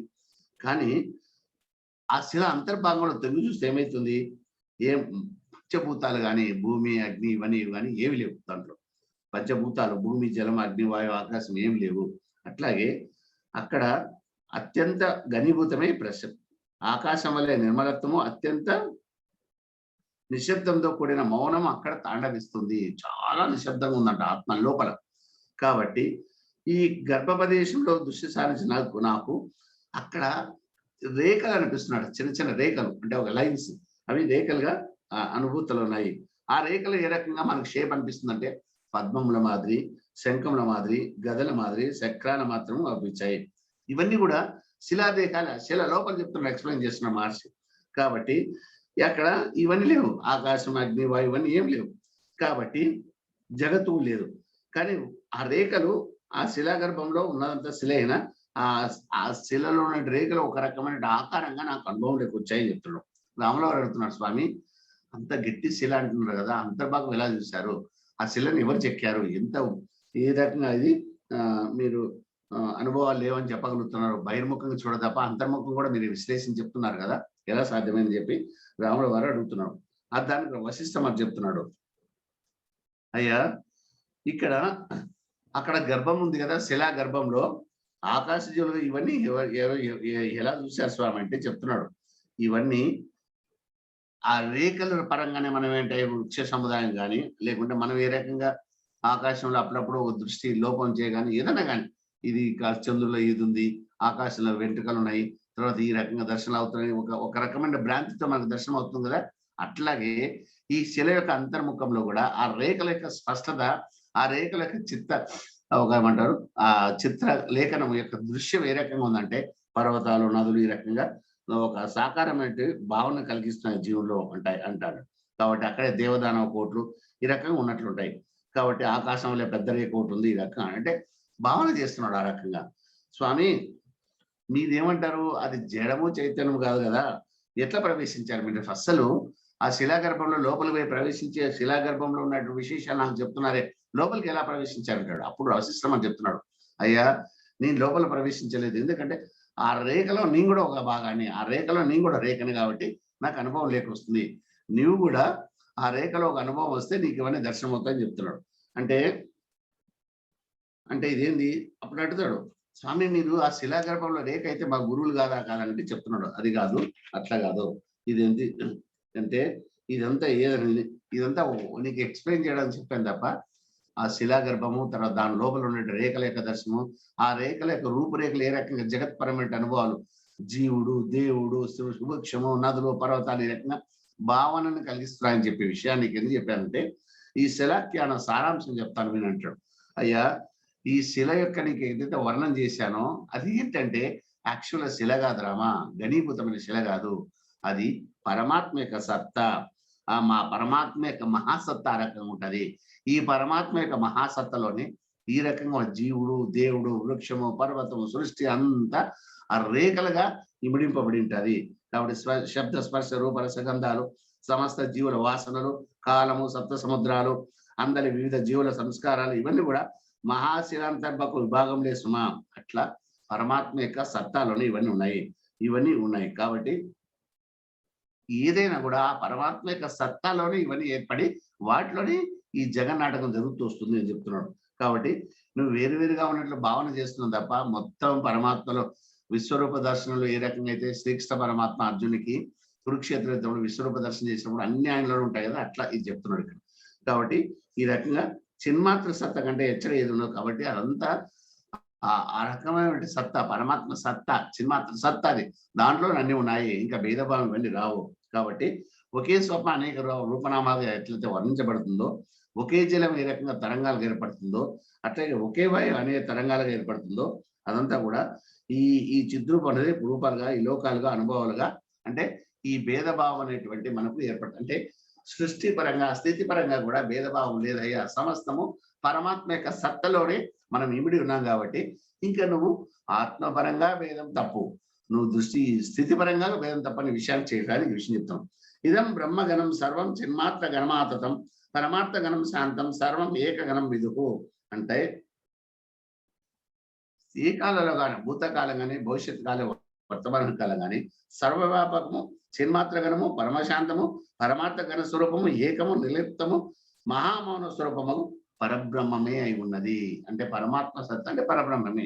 కాబట్టి మొత్తం పరబ్రహ్మంలోనే ఇవన్నీ ఇమిడి ఉన్నాయి. ఇంకా నువ్వు భేద దృష్టి ఎలా వస్తుంది అంటే ఈ రకంగా సమస్తం పరబ్రహ్మంలోనే ఇమిడి ఉండి నువ్వు దర్శనం చేసుకునేటువంటి జ్ఞానం నువ్వు సంపాదించుకుంటే నీకు ఆ రకమైన భేదభావం కూడా వెళ్ళిపోతుంది. ఆత్మఖ్యాతి, అఖ్యాతి, అన్నేది ఇవన్నీ ఉంటాయి కదా, వెళ్ళిపోతాయని చెప్తాను. కాబట్టి ఇదంతా జగత్తు కూడా అట్లాగే ఛిద్రరహితము, అనంతము, ఆది మధ్యాంతరము. కాబట్టి నువ్వు ఆ రకంగా ఈ మహా చైతన్యం అనే ఒక మహాశిల యొక్క ఉదర భాగమే. పరబ్రహ్మంలో, చిదాకాశంలో మహా చైతన్యం యొక్క ఉదర భాగం ఉంది కదా, దాంట్లోనే ఈ మొత్తం సృష్టి అంతా ఉంది.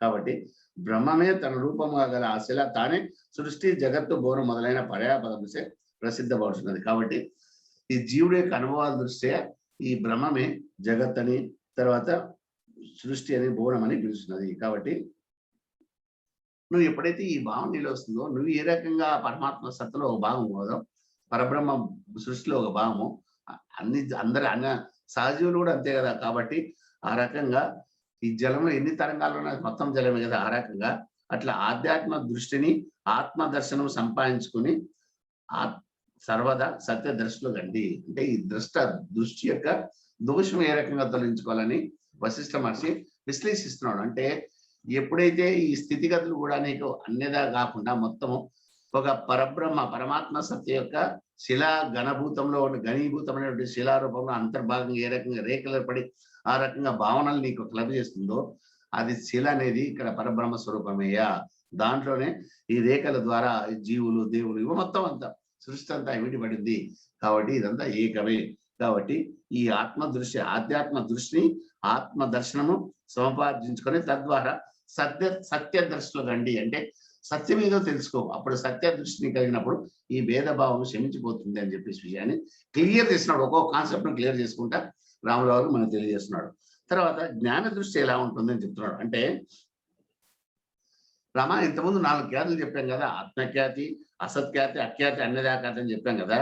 వాటి యాక్చువల్గా ఇవన్నీ లేవు. ఎందుకంటే ఇవన్నీ శాస్త్ర పఠనం కోసము, జ్ఞానాన్ని మనం శిష్యులు అర్థం చేసుకోవడానికి కాస్త పదాలు ఊహించి నీకు ఉపయోగించి చెప్తున్నా తప్ప బోధన పరంగా యాక్చువల్ అవన్నీ లేవు. వీటి కుందేటి కొమ్ములు ఎట్లా ఉన్నాయో వీటి స్థానం కూడా అంతే ఉంది. కాబట్టి జ్ఞానికి ఇవన్నీ భేదం ఉండదు.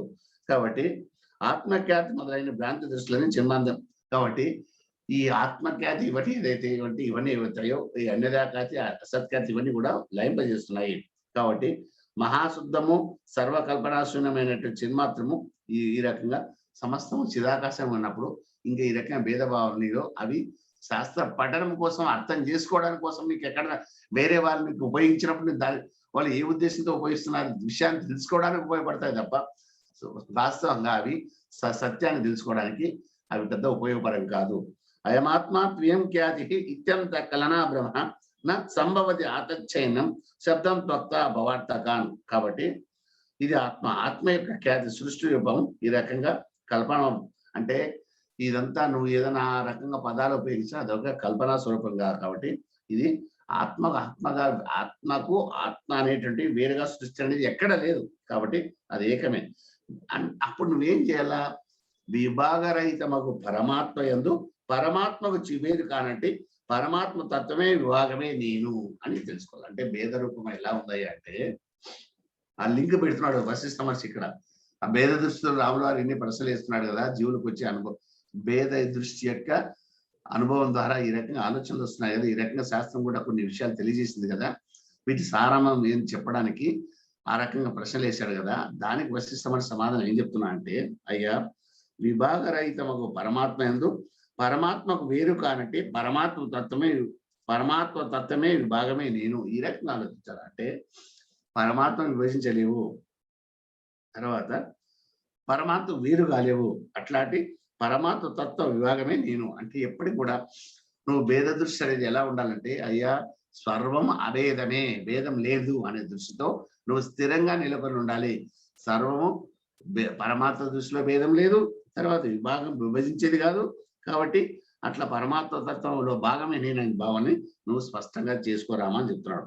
కాబట్టి ఇవన్నీ ఈ దృశ్య జగత్ అంతా వ్యాపార శూన్యమై ఉన్నది. అంటే నువ్వు దృశ్యంలో వ్యాపారం చేస్తుంటా కానీ ఏం లాభం ఉండదు, అంటే శూన్యమై ఉన్నది. ఆకాశం వల్ల ఇదంతా మహామౌన స్వరూపం ఉన్నది. అభేద్యమగు చిన్మాత్రమే ఈ జగత్తు. కాబట్టి ఇదంతా ఈ రాకపోకలు వ్యాపారాలు ఇవన్నీ జరుగుతున్నాయి కానీ వీటి యొక్క సారాంశం ఏంటి? మహామానవం. దీనివల్ల సారాంశం ఏం లేదు. కాబట్టి ఇవన్నీ మార్పులు చేతులు వస్తుంటాయి పోతుంటాయి తప్ప అవి యాక్చువల్గా నీకు ఏ రకంగా అనుభవం లేక రావంటాడు. కాబట్టి అంటే రాముల వారు అడుగుతాడు, స్వామి ఈ జాగ్రత్త స్వప్న సుషుప్తులు కూడా ఈ వాసనలు ఉన్నాయి కదా, ఇది అట్లాగే ఈ ఈ ఇదేంటో స్మృతి యొక్క అంటే కొంతమంది ఏమంటారు, పాత జ్ఞాపకాలు గాని, పాత అనుభవాలు గాని, లేకుంటే రాబోయే ఇవన్నీ కూడా ఓ రకంగా ఆ జాగ్రత్తలో గాని, స్వప్నంలో గాని అనుభవాలు వస్తున్నాయి కదా! అంటే మరి అవి ఎంతవరకు కరెక్ట్ స్వామి? అంటే స్మృతులు అంటే జీవుని యొక్క స్మృతి కూడా ఈ అనుభవాలు రావడానికి కారణమా అంటే దానికి చెప్తున్నాడు. అంటేటప్పుడు జగత్ భ్రాంతి కాదు కదా! అంటే ఆ జగత్ పరంలో నువ్వేమంటున్నావు స్వామి?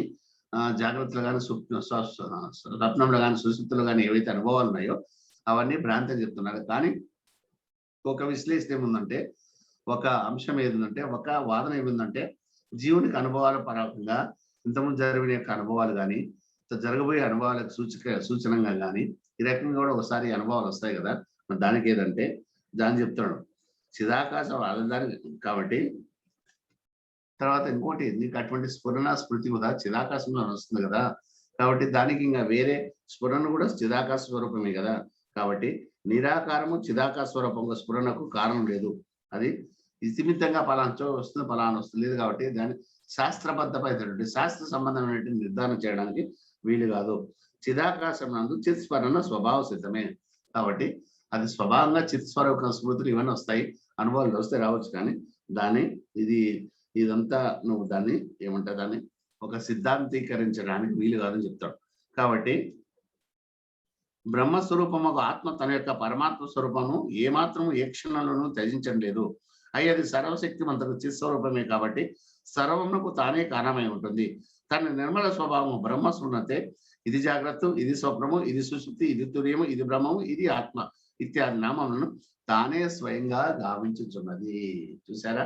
అంటే వస్తుతస్తు అస్తి న స్వప్నో న జాగ్రత్త న సుషుప్త న తుర్యం నతో ఆతీతం సర్వం శాంతం పరం నభః. కాబట్టి ఇవన్నీ ఏవి లేవయ్యా, జాగ్రత్త కానీ, స్వప్నం కానీ, సుషుప్తి కానీ లేవు. అవన్నీ ఏంటంటే ఒక ఉష్మాలలో దారం ఉంటుంది కావున అట్లాగే ఇది బ్రహ్మము. కాబట్టి వాటన్నిటి కూడా పరమై శాంతమగు పరబ్రహ్మ రూప చిదాకాశమే ఈ సమస్తం కూడా ఉంది. అంటే ఆ లింక్ ఏదైతే ఉందో, ఆ బేస్ ఏదైతే ఉందో, ఆ మూలం ఏదైతే ఉందో అది చిదాకాశ స్వరూపము, పరబ్రహ్మ స్వరూపము కాదు తప్ప ఈ రకంగా భేదభావం లేదు. కాబట్టి ఇవన్నీ నువ్వు ఆ రకంగా నువ్వు ఆలోచించినప్పుడు ఏమైతుంది, నీకు ఆ స్టేజ్ నువ్వు ఎప్పుడైతే చేరుకుంటావో సాధన ద్వారా ఇతరత్ర నీకు తుర్యావస్థలో జాగ్రత్తలు కూడా తుర్యావస్థలో ఉంటావు. కాబట్టి ఈ భేదభావం నీలో ఏర్పడవు. నువ్వు సముద్రంలో ఈ బూడగలు, ఈ వలలు, ఈ నురుగులు అని చెప్పడానికి అది కరెక్ట్ గా రాశాస్పదంగా ఉంటుంది. అట్లాగే సముద్రం నువ్వు. కాబట్టి ఈ జాగ్రత్త కానీ, సుషుప్తి కానీ, స్వప్నము సమస్తం కూడా ఇవన్నీ ఎట్లా ఉంటాయి, చిదాకాశ స్వరూపాలే. కాబట్టి నువ్వు బేస్ గా ఆలోచిస్తే, మూలం జ్ఞానంతో నీకు ఆలోచిస్తే ఈ భేదభావం నీలో తొలగిపోతుంది అంటున్నాడు. కాబట్టి ఇదంతా చైతన్యం, చిదాకాశం యొక్క చైతన్య స్వరూపం చేయి అనుభవాలు జీవునికి వస్తున్నాయి. అంత సంవేదనం కాతిస్వం బహార్తతయా యథ కంద్వైతం క్వచక అర్థశ్రీ స్మృతిరేవ మత కుత స్వచైతన్యం యొక్క స్వకీయమైన అభ్యంతర స్మరణే బాహ్య పదార్థ పరంగా భాషించుంటుంది. అంటే నువ్వు అన్నావు కదా, జీవునికి స్మరణ వస్తుంది, స్మృతి వస్తుంది, అనుభవాలు కూడా ఒక్కొక్కసారి ఘనీభూతమైన జాగ్రత్తగా అనుభవాలు కానీ, స్వప్నాలు వస్తున్నాయి కాదు కదయ్యా. ఇది ఎట్లా అంటే చిదాకాశం యొక్క చైతన్య స్వరూపం ఈ రకంగా ఏర్పడుతుంది. కాబట్టి ఇదంతా అట్లాగే ఉంటుందని చెప్తున్నాను. ఇవన్నీ భ్రమలు మాత్రమే. జీవునికి అనుభవాలు వచ్చేసి ఆ అనుభవాలు అంటే ఏ సబ్ కాన్షియస్ అంటారు కదా, ఆ అనుభవాలే స్వప్నంలో జాగ్రత్తలు వస్తాయని చెప్తావి. కాదు ఇవి చిదాకాశంలో చైతన్యం యొక్క ఆ చైతన్యం యొక్క ప్రభావం ద్వారా రకంగా ఏర్పడుతుంది తప్ప ఇది కాదు అని చెప్తాడు. సరే, ఇదంతా ఏదైనా కానీ అట్లాగే పంచభూతాలు ఉన్నాయి కదా, భూమి, ఆకాశం ఇవన్నీ ఉన్నాయి కదా, అవి అవి నువ్వు విశ్లేషించుకున్నప్పుడు కూడా అవి సమస్తము చిదాకాశ స్వరూపంలోనే ఉంటాయి తప్ప వాటి ఇండిపెండెంట్ సత్తా ఏముండదు. చిదాకాశమే ఆ రకంగా నడిపిస్తుంటుంది. కాబట్టి సర్వము చిదాకాశ స్వరూపంగా ఉండగా స్ఫురణ ఎక్కడ ఇంకా అయ్యో నాకు ఈ జగత్ పునః తొలిగేది ఎట్లనే భావం నీకు రావద్దు. అంటే నాకు ఈ రకంగా ఆలోచన చేసిన వలన నేను రాత్రి అదే కలగంటాను కదా అనే భావన రావద్దయ్యా. సర్వం చిదాకాశ స్వరూపమే. కాబట్టి ఇది ఎట్లా ఉంటుంది, చైతన్యం ఎట్లా అంటే వాయువు నిశ్చలం ఉంటుంది, కానీ వాయు చలనం స్పందన. అట్లాగే జలం నిశ్చలం, తరంగం చలనం. అట్లాగే ఈ ఈ మనందరి చిస్వరూపం నిశ్చలము. అంటే మన స్వరూపం ఏదైతే ఉందో అది నిశ్చలంగా ఉంటుంది. చిదానంద స్వరూపం చైతన్య శక్తి నిశ్చలము, ప్రాణ మనోశక్తి చంచలం అవుతుంది. అంటే ఈ ప్రాణ మనోశక్తి ద్వారా చంచలమై ఆ రకంగా ఈ జాగ్రత్త స్వప్న యొక్క దర్శనాలు నిశ్చల చంచలం మన ఆత్మ యొక్క చమత్కారాలే. ఏ రకమైతే జలంలో ఏ రకంగా తరంగాలు ఉద్భవములు ఇవన్నీ వస్తాయో ఆ రకంగా ఈ ఆత్మ యొక్క చమత్కారాలే మనకు ఏమైతాయి, నిశ్చల చంచలుగా మనకు అనుభవంలోకి వస్తున్నాయి. అదంతా చిదాకాశం యొక్క లీలనే అని చెప్తున్నాం. కాబట్టి చిదాకాశ స్వరూపము జగత్ భాషిస్తుంది వేదాంత జ్ఞానం. అంటే నువ్వు జగత్ పరంగా దర్శనం చేసుకున్నా కూడా, అంటే పాంచభౌతికమైన జగత్ పరంగా దర్శించుకున్నా కూడా శాస్త్రం ఏం చెప్తుందంటే చిదాకాశమే చిదాకాశమునందు చిదాకాశంగా భాషిస్తుందని. చిదాకాశ స్వరూపము మన యందు చిదాకాశ స్వరూపము మనస్సు ద్వారా చిదాకాశ స్వరూపము జగత్తు భాషిస్తుందని వేదాంత జ్ఞానం యొక్క మహానీయులు స్పష్టంగా తెలియజేస్తున్నారు. అంటే సమస్తము చిదాకాశమయ్యా, జగత్తు కూడా చిదాకాశమే, జగత్పరమైన వస్తు విశేషం కూడా చిదాకాశమే, జీవుడు చిదాకాశమే, జీవుని యొక్క భావన కూడా చిదాకాశమే, జీవుని యొక్క స్ఫురణ కూడా చిదాకాశమే. చిదాకాశమే చిదాకాశ రూపంగా చిదాకాశ భావన చే చిదాకాశ భేదం చే చిదాకాశమే దర్శిస్తుంది. కాబట్టి సర్వం చిదాకాశమే, కాబట్టి వేరే లేదని చెప్తున్నాడు. కాబట్టి సమస్త రూపంగా రూపరహిత చిదాకాశమే ప్రకాశించుండగా ఈ జగత్తు ఇవన్నీ కూడా సర్వము నాతో కలిసి కూడా జగత్తు అంతా కలిసి కూడా చిదాకాశ స్వరూపంలో ఉన్నాయి. కాబట్టి ఇది వేదాంత జ్ఞానం యొక్క పరాకష్ట. పరాకష్ట అంటే అత్యున్నతమైన జ్ఞానం ఏదంటే వేదాంతంలో ఇదే. సమస్తము చిదాకాశమయ్యా, నీవు దర్శించే జగత్తు, నీలోని భావనలు, జగత్పరమైన విశేషాలు, జగత్పరమైన అనుభవాలు, జగత్తులో ఉన్నట్టు వస్తువు సమాయం మొత్తం కూడా చిదాకాశమే. ఈ వాటిలో వచ్చే అనుభవాలు కూడా చిదాకాశమే అని చెప్పేసి స్పష్టంగా చెప్తుంది.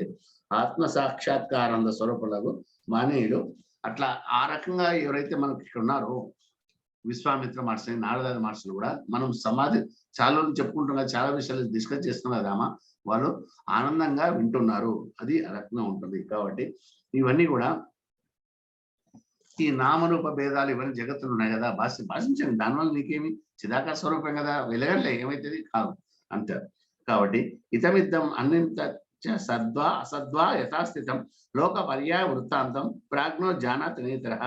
కాబట్టి ఇది జగత్ అనేది ఇట్లా ఉందా అట్లా ఉందా అని తత్వజ్ఞ ఎక్కువ ఆలోచిస్తారు. సర్వం బ్రహ్మస్వరూపంగా ఆలోచిస్తారు. కాబట్టి అతను సర్వుల హృదయం ఉదాకాశమే, నేనే ఆత్మరూపంగా వెలుగుతున్నాను అని నా రూపం వీరికి ఈ జగత్తుగా అనిపిస్తున్నాను. అంటే ఈ తత్వజ్ఞానం ఏ రకంగా ఆలోచిస్తా అంటే సర్వుల యొక్క ఆత్మలో నేను ఉన్నాను, నాలో ఆత్మలో వీళ్ళు ఉన్నారు. నీ ఒకవేళ ఫిజికల్ అపియరెన్స్ ద్వారా వాళ్ళు నేనే వాళ్ళకి జగత్తుగా దర్శనం ఇస్తున్నా అని చెప్పేసి అంత స్పష్టమైన ఆలోచన ఉంటుంది. కాబట్టి ఇక్కడ వాస్తవానికి బాహ్యం లేదు, అంతరం లేదు, దృశ్యం లేదు, అదృశ్యం లేదు. రామ శాంత అశాంతమగు అశాంత రూపము సమస్తము ఓంకార లక్షార్థమగు శివరూప బ్రహ్మనందు లయింపచేసినవే ఉన్నాడు. అంటే సర్వము పరమాత్మ సత్తా అని చెప్పాం కదా, అదేంటది శివరూప బ్రహ్మం. కాబట్టి ఓంకార లక్ష్యార్థముగా శివరూప బ్రహ్మం. ఓంకారం ఎందుకు మనం స్పర్శం చేస్తాము, శివరూప బ్రహ్మాన్ని చేరుకోవడానికి. కాబట్టి ఆ రకంగా ఉన్నది చెప్తాడు. ఇదంతా అంటారు. స్వామి మరి సమస్తం ఈ రకంగా మీరు కన్క్లూడ్ చేశారే, మరి ఇవన్నీ డిస్కషన్స్ కదా స్వామి, ఈ శాస్త్రాలు ఇవన్నీ మానవృత్తులు ఇవన్నీ డిస్కస్ చేశాం కదా, ఇవన్నీ ఎందుకంటే లేదు, ఆ శాస్త్ర అర్థాలను డిస్కస్ చేసుకున్నప్పుడే మాత్రమే జ్ఞానం బయటకు వచ్చి వాస్తవం బయటకు వెళ్తుంది. అట్లా ఉంటుంది. ఆత్మజ్ఞాన స్థితి కొరకే ఇవన్నీ విచారణ. లేకపోతే మన దీపం ఉందా ఇంట్లో, దీప కళ్ళు మూసుకున్నావు ఎట్లా కానొస్తుంది కాదు కదా. అట్లాగే నీలో ఆత్మ జ్ఞానం అనే జ్యోతిని వెలిగిస్తే తప్ప ఈ రకంగా భేదభావం తొలగిపోతుంది. శాస్త్ర జ్ఞానం విశ్లేషణ చేస్తే తప్ప నీకు ఈ రకంగా ఓంకార స్వరూపం కానీ శివరూప బ్రహ్మం కానీ తెలుసు. అంటే ఆ భేదభావం తొలగుతున్న అద్వైత స్థితిని కలుగుతుంది అని చెప్పేసి చెప్పుకొస్తున్నారు. కాబట్టి ఈ రకమైన విచారణ నీకు ఆ రకంగా దృష్టిని పెట్టుకొని ఈ రకంగా మనం వివేక రోజు నుంచి అనేక రకాలుగా చెప్తున్నాం కదా. దీనివల్ల ఏమవుతుంది, మనసు సకల శాస్త్రం అంతఃసారమగు అద్వయ సక్షిదానందాత్మ ఎందే నెలకొనగలగదు. అది అంటే ఈ మనసుని ఏ రకంగా భేది చేసుకుని మనము దాని ఒక ట్రైనింగ్ మనం చేసి, దానికి ఒక శిక్షణ ఇచ్చేసి, దానికి ఒక స్థితిగతులు ఏర్పరిచి, దానికి ఒక లక్ష్యాన్ని ఏర్పరిస్తే అప్పుడు ఏమవుతుంది, అంతిమ సారమయమగు అద్వయ సక్షిదానందాత్మ ఎందే నెలకొనగలదు. కాబట్టి అట్టి తదేక నిష్ఠాపరుడవై ఈ సంసారం ఏమిటో ఎదిగి దాని నుండి ఎగిరి మోక్షగంలో వేరించు. అంటే ఎప్పుడైతే ఈ జ్ఞానం ద్వారా నువ్వు ఈ మోక్షపరమైనటువంటి జ్ఞానం యొక్క సాధనలో నువ్వు ఇమిడి ఉంటావో, మనసు ఆ రకంగా తర్ఫీదిస్తుంటావో, అప్పుడేమవుతుంది, ఈ సంసారం అనేది నీకు ఆటంకం కాదు. అప్పుడు మోక్షంలో నువ్వు విహరించవచ్చు. ఈ మనసును గట్టిభద్రం చేసుకుంటే, మనసును కరెక్ట్గా నువ్వు ట్రైనింగ్ ఇచ్చుకొని దానికి చక్కగా బోధన చేసి ఆ మనసుని సత్యాసత్యాలు విశ్లేషణ చేసి నీకు ఎప్పుడైతే దానిలో ఆ జ్ఞానాన్ని ప్రసరింపజేస్తావో అప్పుడేమవుతుంది అది ఆత్మసిద్ధి ద్వారా బ్రహ్మపదం ద్వారా మోక్ష స్థితిలో విహరిస్తుంది. ఇది వాస్తవం అని చెప్పేసి మనకు వశిష్ఠ మహర్షి ఆ రకంగా తీసుకొస్తున్నాడు. తర్వాత అంటే ఇంకా కొన్ని విశ్లేషణలు ఏమొస్తాయంటే అయ్యా ఈ జగత్తు అంటాడు కదా, యాక్చువల్గా బుద్ధిపూర్వకం కాదు అబుద్ధిపూర్వకంగా కూడా కొన్ని జరుగుతాయి. అంటే ఏమంటారు దాన్ని మన ఇంగ్లీష్ లో వాలంటరీ అంటారు. వాలంటరీ కాకుండా కొన్ని ఇంగ్లీష్ పదం ఏదంటే మనము by by by by by mistake అని కాదు, అది బై బై ఫ్లూక్ అని కాదు, బై యాక్సిడెంట్ అంటే మనము ఈ అనుకోయినాం అని జరుగుతుంది. అట్లాగే బుద్ధిపూర్వకంగా ఏం జరగదు, అబుద్ధిపూర్వకంగా కూడా కొన్ని అనుభవాలు వస్తాయి. అవి ఎట్లా ఉంటాయి, తర్వాత అవి కూడా వాటి యొక్క విశేషాలు కూడా జీవితంలో ఏ రకంగా అనుభవాలు వస్తాయి, తర్వాత వాటిని ఏ రకంగా మనం దాటుకోవాలి అనే విషయాన్ని కూడా ఈ సృష్టిపరంగా ఏ రకంగా అనుభవాలు వస్తాయి. నెక్స్ట్ వచ్చేసి ఆ రకమైన ఉన్న తర్వాత ఈ ఈ దృశ్యం అనేది మన్మయ స్వరూపమే, చిన్మయ స్వరూపమే, మన్మయ స్వరూపం కాదు. తర్వాత ఈ జీవన్ముక్తి లక్షణాలు ఇవన్నీ కూడా మనం నెక్స్ట్ క్లాస్ లో డిస్కస్ చేద్దాం. అంటే అల్టిమేట్ గా వశిష్ఠ మహర్షి ఏం ట్రై చేస్తున్నారంటే క్లియర్ ఏర్పడుతున్న మధ్యలో ఎవరికి జీవులకి డౌట్ రావద్దు. ఇవన్నీ ఎందుకు చెప్తున్నారు స్వామి అంటే, నాయన జీవుడు ఆత్మసిద్ధి కానీ పరబ్రహ్మం చేరుకోవాలంటే ఈ రకమైన మార్గ నిర్దేశన ఉంది, దీనికి ఈ రకమైన సాధన అవసరము. నీలో ఎటువంటి ఆలోచనలు కానీ అనుమానాలు కానీ ఉండకూడదు. ఎందుకంటే నువ్వు ఈ స్థితిగతిలో జగత్తులో ఏ రకంగా నెలకొల్పబడినావో జగత్తుక స్వరూప స్వభావాలు ఇవి, నీ యొక్క స్వరూప స్వభావం ఇది. ఈ రకంగా ఏర్పడుతున్నట్టు ఇంతవరకు నువ్వు అనుభవంలోకి తెచ్చుకున్న విషయాల యొక్క కారణాలు ఈ రకంగా ఉన్నాయి. అలా కాకుండా ఈ రకంగా అనుభవాలు తెచ్చుకుంటే నీ కారణాలు వేరే ఉంటాయి. నీ లక్ష్య స్థితి కోసం నువ్వు ప్రయాణం చేయడం జరుగుతూ వస్తుందని చెప్పేసి వశిష్ఠ మహర్షి రాముల వారికి తద్వారా మనులకు కూడా ఈ రకంగా ఈ మోక్ష శాస్త్రము ఆత్మ జ్ఞానాన్ని గురించి తెలియజేస్తూ దానివల్ల ఫలితం ఏముంటుంది, జీవిత పారమార్థికం ఏ రకంగా చేరుకొచ్చిన విషయాన్ని చెప్పుకుంటూ వస్తున్నాడు. తర్వాత నెక్స్ట్ క్లాస్ లో డిస్కస్ చేసుకుంటాం. సర్వం శ్రీ సాయి సురార్పణమస్తు. సాయిరాం ప్రవీణ్. సాయిరాం సార్.